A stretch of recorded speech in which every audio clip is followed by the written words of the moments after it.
고린도전서 7장에서는 사도 바울은 기독 신자의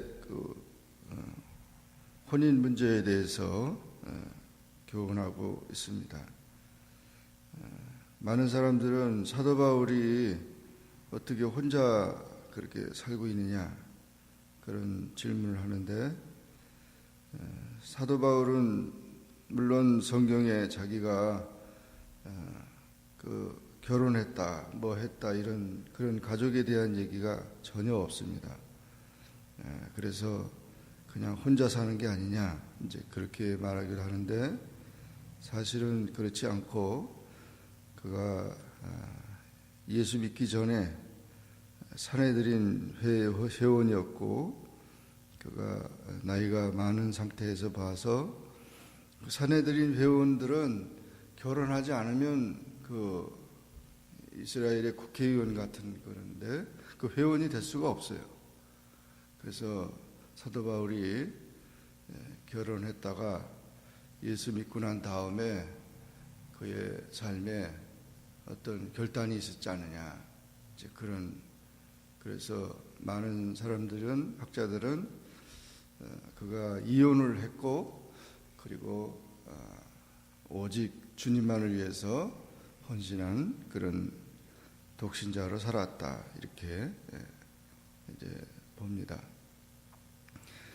그런 개인적인 경험도 있지만, 이 고린도 교회가 지금 성적으로 문란하고 많은 사람들이 이런 결혼 문제에 대해서 질문할 때 여러 가지로 이 7장에서는 그 문제에 대해서 지금 말해주고 있는 것입니다. 우선 이 결혼이라는 자체는 하나님께서 정하신 제도이고, 그래서 하나님께서 이 세상에 아담과 하와를 창조하고 나서 가정을 이루게 하면서 만든 죄 없이 하나님의 축복으로 받아진 선물인 것입니다. 그래서 이 결혼이라고 하는 것은 참으로 인간이 이 세상에서만 있는 질서지만 세상에서 가장 축복된 그런 선물이고, 또 가정을 통해서 또한 그런 모든 것을 이제 하나님이 허락하셨다는 것입니다. 그래서 사실은 이 한 남자와 한 여자가 만나는 그 목적은, 결혼의 목적이 무엇인가? 우리가 신앙적으로 보면 첫째는 하나님을 섬기기 위한 것입니다. 하나님을 더 잘 섬기기 위해서. 그래서 신앙적인 목적이 우선적이 돼요. 그래서 한 사람이 섬기는 것보다 두 사람이 더 섬기고, 그래서 섬기기 위해서, 잘 섬기기 위해서 가정을 주셨다는 것입니다.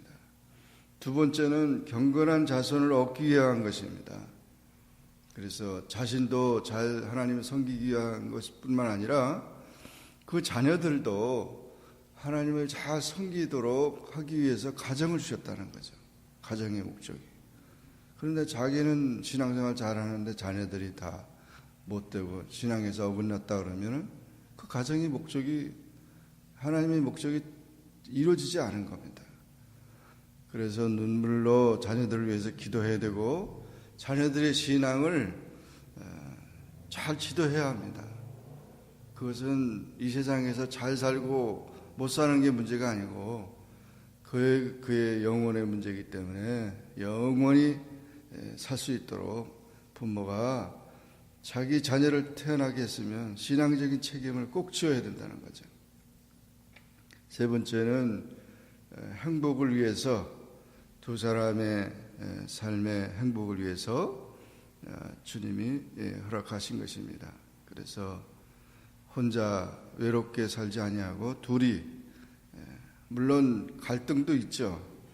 개성도 다르고 또 성장 배경도 다르고 여러 가지 있지만 결혼은 완성된 것이 아니고 시작이기 때문에 그 주님 앞에 갈 때까지 끊임없이 두 사람이 노력하고 또 서로의 행복과 서로 존중하고 사랑하고 그런 것이 되어야 된다. 혼자서 하게 되면은 굉장히 자유롭지만 외롭습니다. 그리고 여러 가지 판단에 미숙합니다. 그런데 간섭하고 서로 얘기해주고 그런 것을 인해서 우리 인생의 인격의 성장과 더불어 그의 삶이 이제 더 아름다워지는 것입니다. 소크라테스의 제자가 있었는데 유명한 이야기 중에 하나가 소크라테스의 부인이 3대 악처라고 그러잖아요.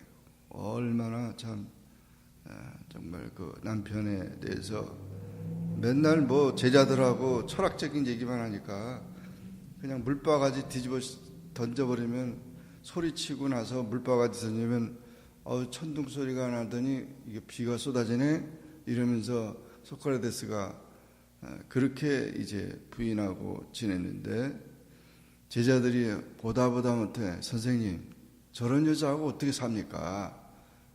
이혼하세요. 그렇게 얘기했다는 겁니다. 그랬더니 소크라테스가 저 사람이 없으면 내가 수양을 받지 못한다. 그런 소리를 들어야 되고 내가 그런 잔소리를 들어야만 내가 수양이 되고 내가 더 철학이 깊어지는 것이지 안 그러면 내가 어디 가서 배울 기회가 없다는 거죠. 그러니 얼마나 고마운가 그러면서 그 아내에 대해서 그렇게 얘기를 했답니다.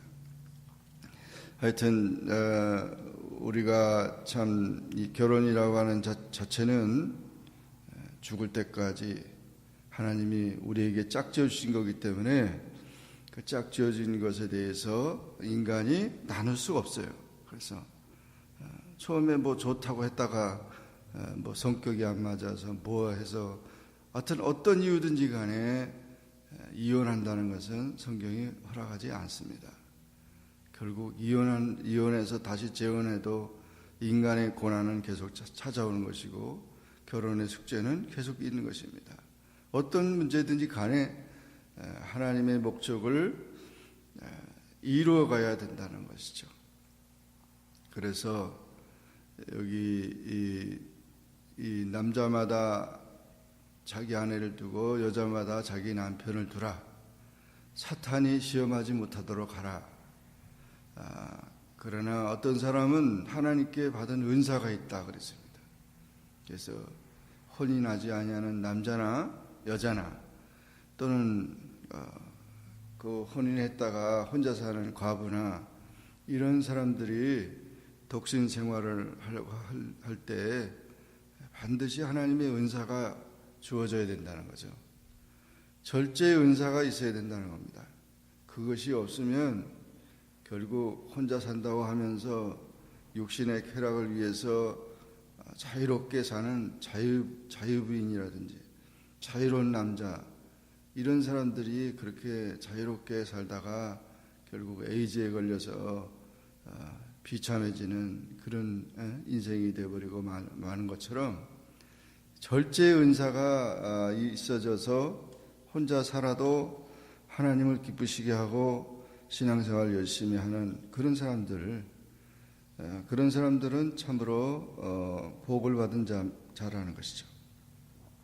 순수한 신앙적인 동기로 주님을 기쁘시게 하고 사명이 불타서 일생 동안 혼자서 살면서 충성되게 사는 자는 복을 받은 자다. 그래서 자기 자신에 대해서도 얘기를 했어요. 그래서 사도 바울이 그런 은사를 받았다고 그렇게 하면서 마지막까지 혼자서 그렇게 그런 자기가 복음 전파를 위해서 주님을 위해서 혼자 됐다고 하는 그런 고백을 하고 있습니다.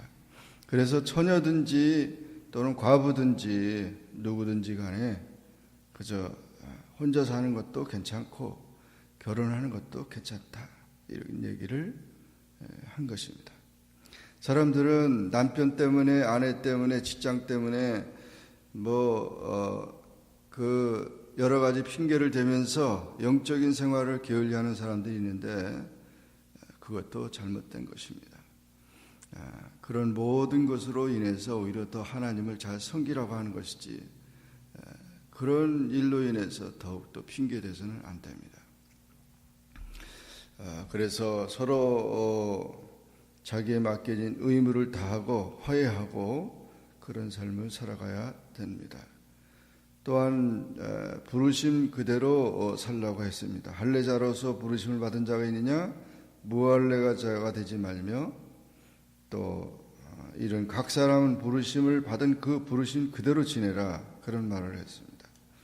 노예가 됐든지 어찌하든지 간에 우리는 주 안에서 부르심은 자는 종이라도 주께 속한 자유인이고 또 우리는 주님의 종들이라는 것입니다. 그래서 때로 어떤 사람은 신앙적인 이유로 결혼하여 살다가 신앙적인 이유로 이혼하게 되면은 신앙적인 이유 때문에 이혼하려면 이혼할 수도 있다는 거죠. 그러나 화평하는 것이 중요하다 그런 얘기를 했고 또한 자기가 믿지 않는 남편과 또 믿지 않는 아내를 이제 살 때는 끝까지 그 영혼을 위해서 전도 대상자로 삼고 기도하면서 그렇게 살아가라 하는 것입니다.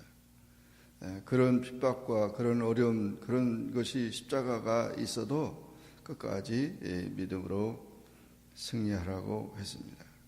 우리는 세상에 아무것도 얽매여서는 안 된다는 것입니다.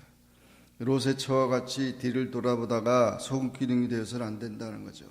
이 세상의 삶은 멸망할 수밖에 없는 장망석인데 거기에 소망을 두지 말고 우리는 거룩한 나그네로 살아가야 된다는 것입니다. 그래서 그는 많은 젊은 청년들한테도 혼자 살 수도 있는 것이다. 임박한 환난으로 말미암아 사람이 그냥 지내는 것도 옳다. 그렇게 말했습니다. 우는 자들은 울지 않은 자와 같이 하며 기쁜 자들은 기쁘지 않은 자와 같이 하며 매매하는 자들은 없는 자와 같이 하며 세상 물건을 쓰는 자들은 다 쓰지 못하는 자와 같이 하라. 이렇게 거룩한 나그네로 우리가 이 세상을 살아가야 된다는 것입니다. 아무튼 어떤 사람이든지 간에 독신자와 기혼자의 경우 오직 주님만 섬겨야 된다는 거죠. 오히려 내가 이제 남편을 기쁘게 하기 위해서 그렇게 사는 자가 되지 말고 아내를 기쁘게 하기 위해서 그렇게 사는 자가 되지 말고 오직 주님을 기쁘시게 하기 위해서 우리가 결혼을 하든 가정생활을 하든 혼자 살든 그 목적이 바로 그래야 된다는 것이죠. 어디까지나 주님의 영광을 위해서 해야 되고 주 안에서만 해야 된다 이렇게 말하고 있습니다. 여러 가지 복잡한 것 같지만은 가장 중요한 것은 신앙의 양심을 따라서 살아가야 되고 하나님을 기쁘시게 하는 삶이 되어야 되고 하나님 주신 선물을 거룩하게 지켜야 된다는 것입니다. 그래서 가정이 간음이나 이혼이나 분방하는 것이나 이런 것으로 인해서 가정이 갈등이 되고 그것이 죄악의 장소가 돼서는 안 되고 이 가정 자체가 결혼 자체가 하나님 주시는 큰 선물과 그 은혜로 주어져야 된다는 것을 말하고 있습니다. 오늘날에도 많은 청소년들 이성 문제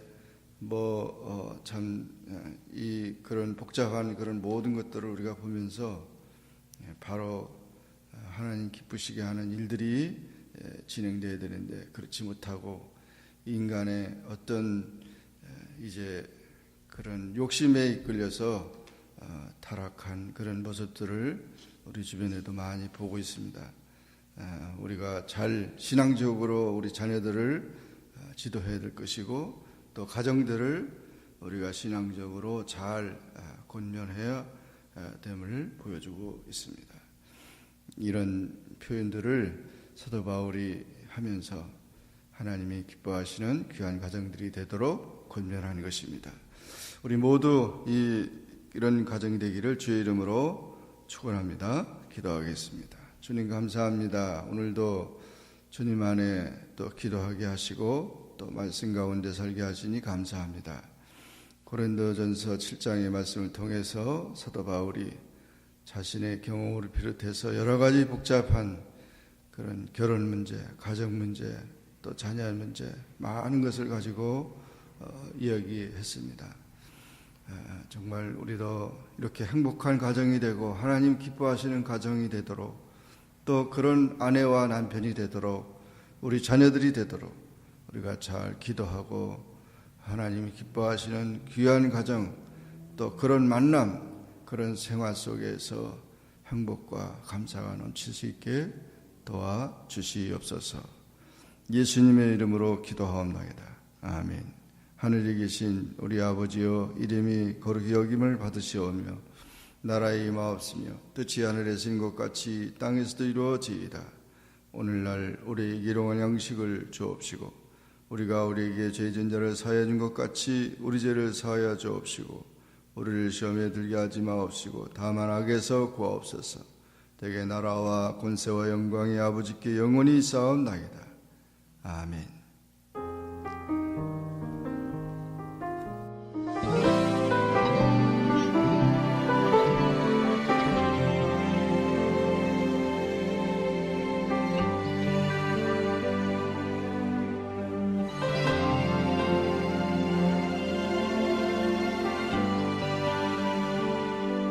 보소서 주님, 나의 마음은 선한 것 하나 없습니다. 그러나 내 모든 것 주께 드립니다. 사랑으로 안으시고 날 새롭게 하소서. 보소서 주님, 나의 마음은 선한 것 하나 없습니다. 그러나 내 모든 것 주께 드립니다. 사랑으로 안으시고 날 새롭게 하소서. 주님 마음 내게 주소서. 내 아버지 주님 마음 내게 주소서. 나를 향하신 주님의 뜻이 이루어지도록 주님 마음 내게 주소서.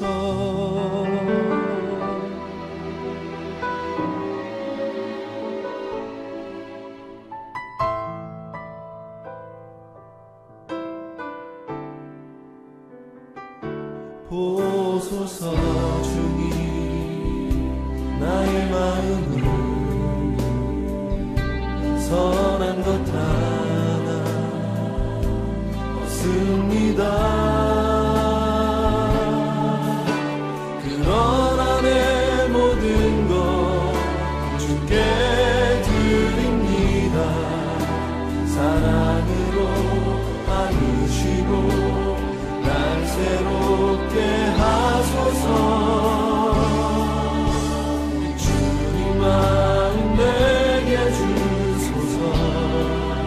내 아버지 주님 마음 내게 주소서. 나를 향하신 주님의 뜻이 이루어지도록 주님 마음 내게 주소서. 주님 마음 내게 주소서. 내 아버지 주님 마음 내게 주소서. 나를 향 향하신 주님의 뜻이 이루어지도록 주님만 내게 주소서. 내게 사랑을 가르치소서. 당신의 마음으로 용서하게 하소서. 주의 성령 내게 채우사 주의 길 가게 하소서. 주님 당신 마음 주소서. 주의 성령 내게 채우사 주의 길 가게 하소서. 주님 당신 마음 주소서. 주님 마음 내게 주소서. 내 아버지 주님 마음 내게 주소서. 나를 향하신 주님의 뜻이 이루어지도록 주님만 내게 주소서.